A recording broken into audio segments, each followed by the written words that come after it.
सबसे पहले तो राजस्थान में हाई कोर्ट का जो वर्जन आया है, जो टिप्पणी आई है आरपीएससी को लेकर, वो अपने आप में बहुत कुछ कहानी बयां करती है।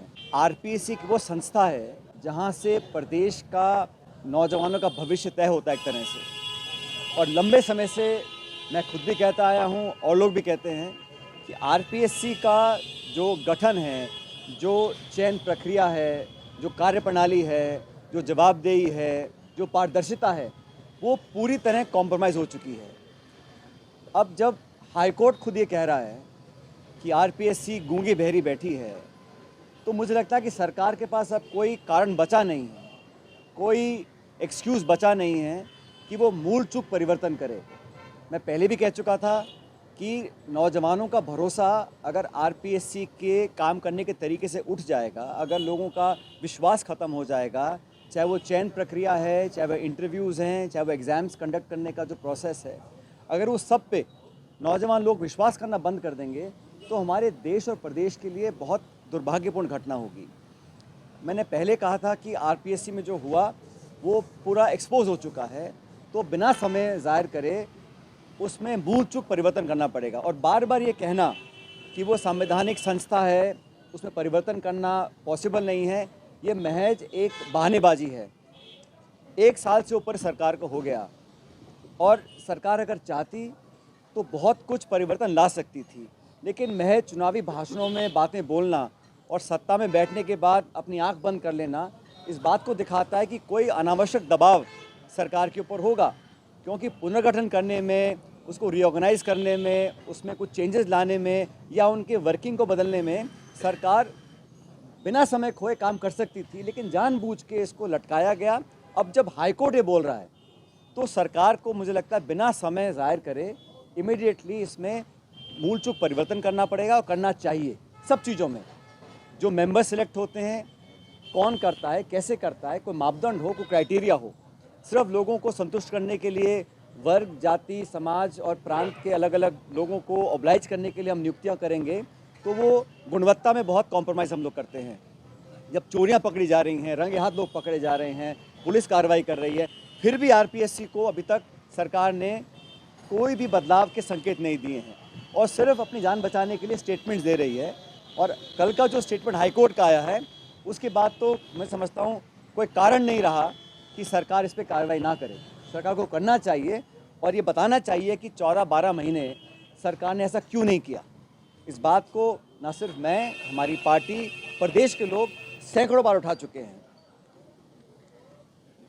दूसरा भी, सरकार के एक मंत्री हैं जिन्होंने आरोप लगाया, एक पब्लिक प्लेटफॉर्म से आरोप लगाया कि उनका फ़ोन टैप हो रहा है। किसी भी व्यक्ति की प्राइवेसी पर हनन करना कोई सरकार नहीं कर सकती है, कोई भी नागरिक हो। और जब वो नागरिक शपथ लिया हुआ सरकार का एक मंत्री हो और पब्लिक प्लेटफॉर्म से बोल रहे हों और सरकार कोई जवाब नहीं दे रही है, क्योंकि एक कलेक्टिव लीडरशिप होती है, सरकार का मंत्री सरकार का नुमाइंदा है, तो एक तरह से सरकार खुद बोल रही है और वो खुद कह रहे हैं कि मेरा फ़ोन टैप हुआ। उन पर उनका दल एक कार्रवाई करता है, वो उनका अंदरूनी मामला है। भारतीय जनता पार्टी का एक संगठन है, उस संगठन में वो किसको नोटिस देते हैं, क्या कार्रवाई करते हैं, ये उनका निजी मामला है, मैं उस पर नहीं जाना चाहता हूँ। लेकिन पब्लिक लाइफ में सरकार के एक मंत्री, जो आज भी मंत्री हैं, वो एक क्लेम करते हैं और कहते प्रमाण मेरे पास है, और सरकार कोई जवाब नहीं दे रही। सदन के अंदर सरकार को जवाब देना चाहिए। पूरा प्रदेश और पूरा देश जानना चाहता है कि एक जिम्मेदार व्यक्ति जो आपकी सरकार के मंत्री हैं, वो ये आरोप लगा रहे हैं कि उनके साथ उनका फ़ोन टैप हो रहा है और सरकार के पास जवाब कोई नहीं है। सिर्फ उनका संगठन कार्रवाई करके जवाब पूछ रहा है कि आपने ऐसा क्यों बोला गया। कोई आम नागरिक बोलता, कोई उनके दल का कार्यकर्ता बोलता, मैं समझ सकता हूँ, लेकिन सरकार का एक मंत्री, और ये मजाक बना रखा है। वो इस्तीफ़ा दिए बैठे हैं, उनका इस्तीफ़ा एक्सेप्ट नहीं हो रहा, वो कुछ स्टेटमेंट देते हैं, मंत्री होने के नाते कहते हैं मेरा फ़ोन टैप हो रहा है, तो संगठन कार्रवाई कर रहा है। फिर उनका जवाब, पता नहीं उन्होंने जवाब क्या दिया होगा, लेकिन मैं मानता हूँ ये मजाक बना हुआ है। लगभग 1 साल हो गया। किसी व्यक्ति को पार्टी में काम करने का अधिकार है, लेकिन जब वो मंत्री बन जाते हैं तो अलग जिम्मेदारी होती है। और एक कलेक्टिव लीडरशिप में every minister speaking for the government, जो स्टेटमेंट उनका आया है उस दिन फ़ोन टैपिंग का, वो सरकार का स्टेटमेंट है। सरकार में बैठा मंत्री खुद कह रहा है मेरा फ़ोन टैप हो रहा है और सरकार मजाक बना रखा है। तो पूरी प्रणाली को एक तरह से चैलेंज किया है और दुर्भाग्य है कि सदन चल रहा है, सत्र जारी है और हमारी पार्टी ने, हमारे दल ने सदन के अंदर इस मामले को उठाया, कोई जवाब नहीं आया। तो मुझे लगता है कि सरकार को कुछ निर्णायक कार्रवाई करनी चाहिए, सच्चाई जनता के सामने आनी चाहिए। अगर किसी सूत्र ने उनको बताया था तो डॉक्टर साहब को भी उसका सूत्र का खुलासा करना चाहिए। कौन वो लोग थे, कोई अधिकारी थे, कार्यकर्ता थे या कोई पत्र, जो भी था, क्योंकि ये इतना आसान नहीं है। और ये फ़ोन टैपिंग का मामला मैं समझता हूँ बहुत गंभीर मामला है। इस पर सरकार को स्पष्टीकरण देना चाहिए और एक वाइट पेपर जारी करना चाहिए कि हमारे मंत्री ने ये बोला, सही था या गलत था। सिर्फ पार्टी के लेवल पर कार्रवाई करना मैं समझता हूँ पर्याप्त नहीं है। मैंने देखा कि सत्ताधारी दल के एक विधायक ने एक बड़ी गंभीर बात बोली और दुर्भाग्यवश स्वर्गीय माथुर साहब की जब सरकार थी राजस्थान में, उस समय के आरोपों पर वो अपना वर्णन कर रहे थे। बड़ा दुर्भाग्यपूर्ण है क्योंकि वो दोनों पूर्व मुख्यमंत्री दुनिया में नहीं हैं, ना तो माथुर साहब हैं ना शेखावत साहब हैं। लेकिन दशकों पुरानी कही सुनी किसी बात को एक जिम्मेदार विधायक, सत्ताधारी दल का विधायक इस बात को मीडिया में बोलता है, उस पर चर्चा होती है, ये मैं समझता हूँ बहुत निंदनीय है। और किसी इस प्रकार इतिहास में जाकर जो बात शायद कहीं कहीं सुनी होगी या ना भी होगी, उसका विवरण करना और आरोप लगाना कि हत्या की साजिश कभी की गई थी, मैं जो उन्होंने कहा उसका मैं खंडन करता हूं और उम्मीद करता हूं कि इस प्रकार की बातें ना बोले। किसी भी स्वर्गीय नेता को या कांग्रेस की पिछली सरकारों को इस प्रकार दोषी बनाना बिना तथ्य के, बिना प्रमाण के, ये दिखलाता है कि आप ध्यान डिफ्लेक्ट करना चाहते हैं। आप डॉक्टर किरोड़ी मीणा जी के फ़ोन टैपिंग के प्रकरण से ध्यान डाइवर्ट करने के लिए इस प्रकार के आरोप लगा रहे हैं कि मारने की साजिश की गई थी, एनकाउंटर की साजिश की गई थी। ये सब हवाई बातें हैं और इसका कोई इसमें तथ्य नहीं है। और इसमें समझता हूँ इसमें भारतीय जनता पार्टी को स्पष्ट करना चाहिए कि विधायक महोदय ने जो बोला है, क्या उस बात से वो सहमत हैं? अगर हैं तो तथ्य लाने चाहिए, नहीं तो माफ़ी मांगनी चाहिए।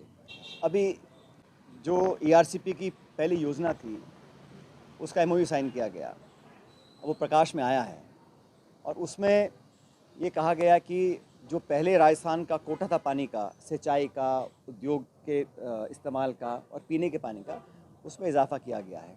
और आज एक खबर छपी अखबार में कि पहले से कम पानी हमको प्राप्त होगा राजस्थान को। और उसमें भी आशंका ये है कि जो रिचार्ज वाटर है, जितना मध्य प्रदेश रिचार्ज करेगा वो 47 MCM है और राजस्थान में अनुमान लगाया कि 522 MCM हम रिचार्ज करेंगे। तो ये तुलनात्मक दृष्टि से इम्प्रैक्टिकल लगता है। तो इस तरह आंकड़ों को बढ़ाकर लोगों को भ्रमित किया जा रहा है।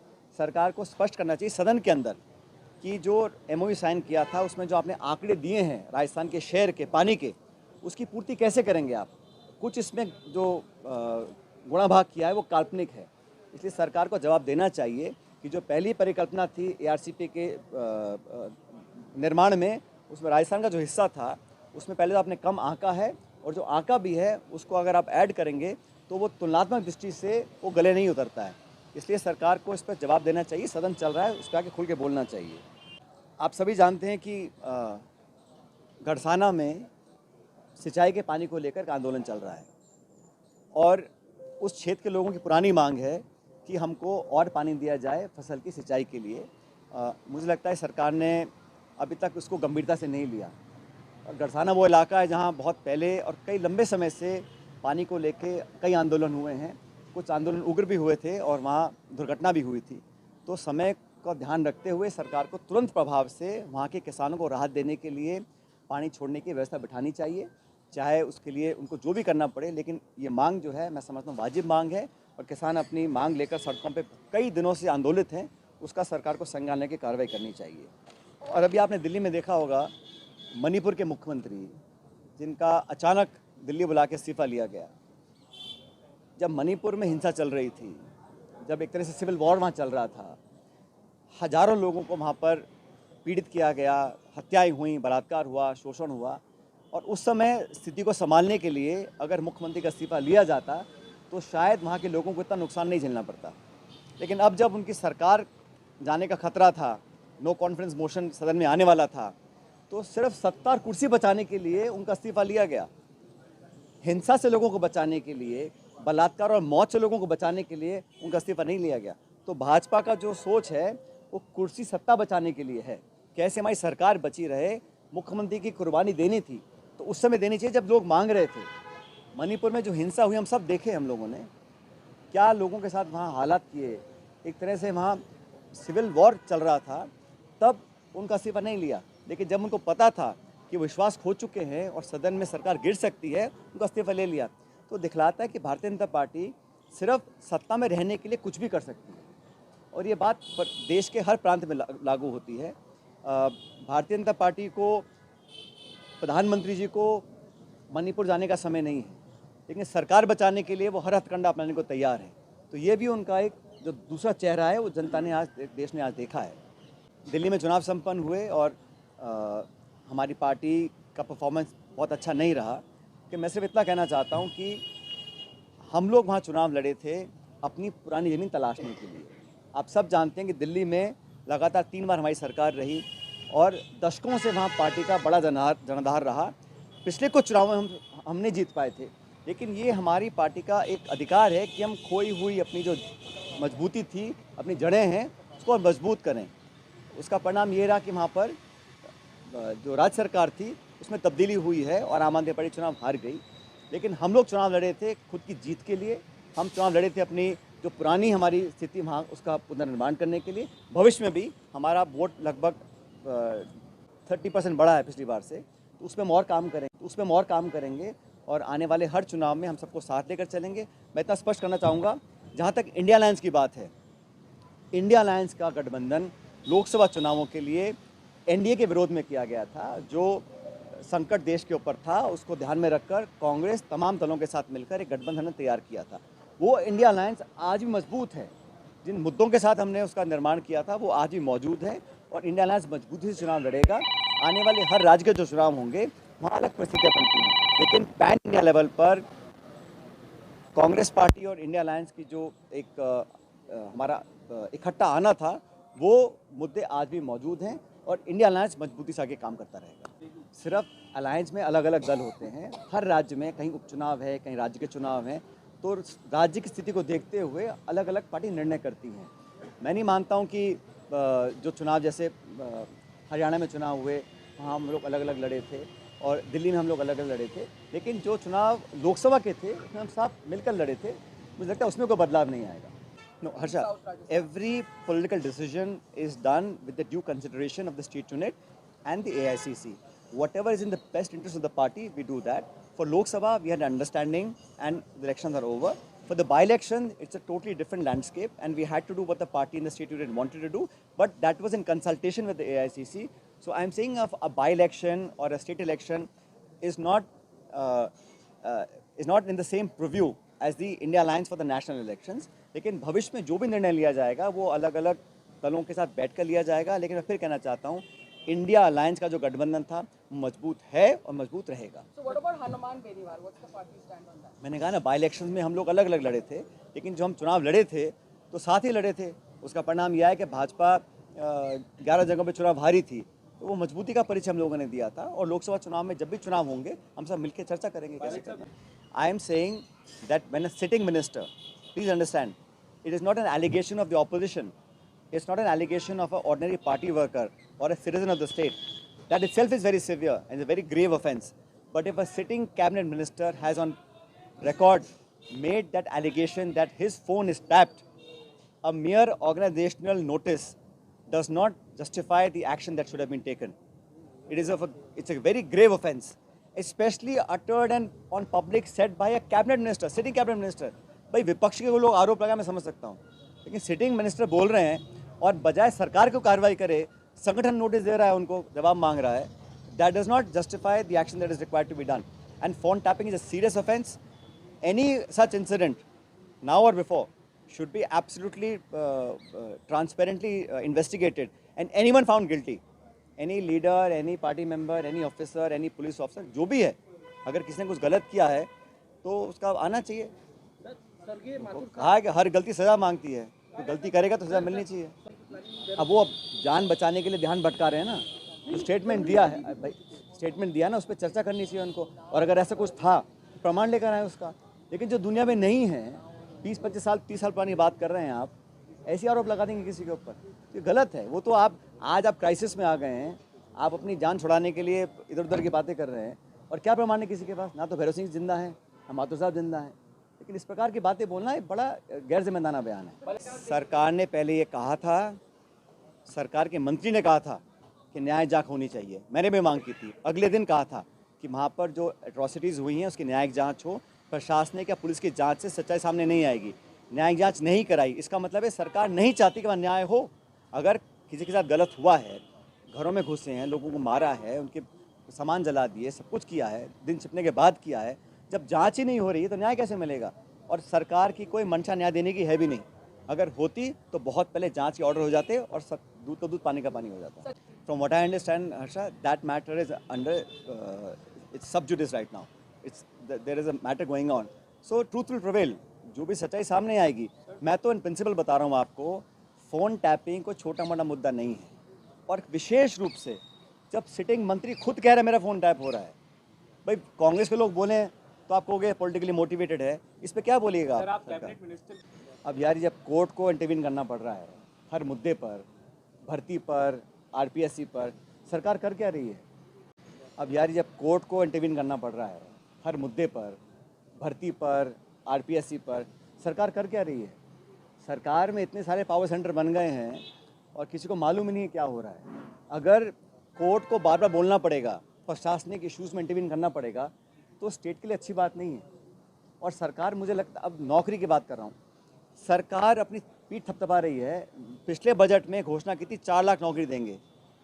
अब जो खाली पद पड़े हैं, अस्पतालों में पड़े हैं, प्रशासन में पड़े हैं, उनकी भरपाई क्यों नहीं कर रहे हैं? खाली पदों को भरने के लिए सरकार को अभियान चलाना चाहिए। On a war footing, government of Rajasthan should launch a drive to fill up vacancies. जो बैकलॉग है, जो पुरानी वैकेंसीज़ हैं, हज़ारों हज़ार वैकेंसीज़ पड़ी हैं, वो खाली पड़ी हैं, कोई कारण नहीं है। तो सरकार ने अब तक 1 साल 2 महीने हो गए हैं, बैकलॉग भरने के लिए, सरकारी नौकरियों के लिए कोई प्रभावी कदम नहीं उठाया है।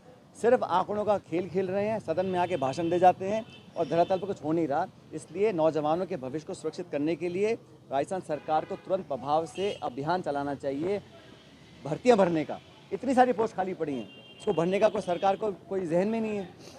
मैंने उनका कोई स्टेटमेंट या जवाब देखा नहीं है। जो मीडिया में आया है, भाजपा की कार्रवाई जो उनके खिलाफ हुई है, मैं उस पर संदर्भ, उन्होंने क्या बोला मुझे मालूम नहीं क्या बोला।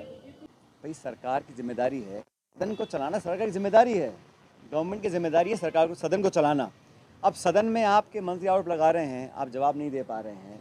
आप जो अब तक सदन चला है, मुझे लगता है सरकार गंभीर नहीं है, वो शायद चाहती चर्चा ही ना हो, वो सदन को चलाने के मूड में ही नहीं है। क्योंकि सदन चलाना हो, जैसे जिलों के भंग करने पर हम चर्चा मांगी, स्पीकर ने हाँ बोल दिया, फिर सरकार विरोध कर रही है, फिर उसमें लेन देन करते हैं, फिर हंगामा मचेगा। विपक्ष का काम है जवाब मांगना, चर्चा करना, और सरकार का काम है जवाब देना। अब जब जवाब देने को है नहीं तो वो सूट करता है कि अब हंगामा करो, हम सदन नहीं चलाएंगे। लेकिन सरकार को चलाने की जिम्मेदारी सरकार की है, और मैं तो कहना चाहता हूँ सरकार को हर मोर्चे पर अपना स्पष्ट मत रखना चाहिए। और जो जहाँ तक जिलों की बात है, मैंने पहले भी कहा था, जिलों को अगर आपको ख़त्म करना आपका मन था तो आप एक मापदंड तय करते, जनसंख्या का, भूगोल का, प्रशासनिक मापदंड का, ताकि एक क्राइटेरिया बनता। मनमाने तरीके से आपने इनको संभाग ख़त्म कर दिया, जिला ख़त्म कर दिया, और जवाब देने को तैयार नहीं है। अगर आप एक फ्रेमवर्क बनाएंगे, उस क्राइटेरिया के आधार पर आप जिलों को रखें या निरस्त करें, बात समझ में आती है। मनमानी तरीके से आप जिला शक्ल देख के हाँ या ना कर रहे हैं, ऐसे नहीं चलता है। तो सरकार को जवाब देना पड़ेगा।